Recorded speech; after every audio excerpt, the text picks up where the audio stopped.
రావడం జరిగింది. నార్మల్గా ఇవాళ ఈ కేసు ఇంకా ఇన్వెస్టిగేషన్లో ఉంది కాబట్టి నేను చాలా వరకు డీటెయిల్స్ చెప్పడానికి అవకాశం లేదు. నేను ఎలాంటి తప్పు చేయలేదు అనేది కూడా ఇవాళ ఇన్వెస్టిగేషన్లో క్లియర్గా కనబడుతుంది. ఇప్పుడు వీళ్ళందరూ కూడా 10 మంది ఎవరున్నారో వాళ్ళందరూ కూడా నాకు ఫస్ట్ టైమే పరిచయము. అందుకని వీళ్ళతో ఎప్పుడు కూడా నాకు సంబంధాలు లేవు అని కూడా క్లియర్గా ఇన్వెస్టిగేషన్లో తేలింది.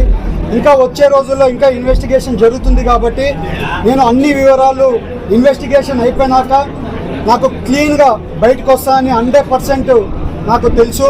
ఎందుకంటే నేను ఏది తప్పు చేయలేదు కాబట్టి 100% నేను బయటకు వస్తానని నేను అనుకుంటున్నాను. వచ్చినాక ప్రతి ఒక్క డీటెయిల్స్ మీకు మీడియాలో ప్రతి ఒక్క డీటెయిల్స్ మీ అందరికీ తెలుపుతానని మీ అందరికీ తెలుపుతూ, అలాగే ఏమన్నా కానీ కార్యక్రమాలు ఉంటాయి, గవర్నమెంట్ కార్యక్రమాలు ఉంటే పాల్గొంటాను. అలాగే మా కార్యకర్తలు ప్రజలు అందరూ కూడా ఎవరైనా కలవాల్సిన వాళ్ళందరినీ కలుసుకుంటున్నాను. ఇవాళ ఏలూరుకి రావడం జరిగింది.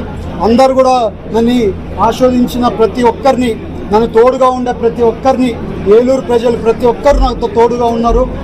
అందరూ కూడా నేను తప్పు చేయను, వాళ్ళ ఎంపీ తప్పు చేయడం అనేది వాళ్ళందరికీ తెలుసు.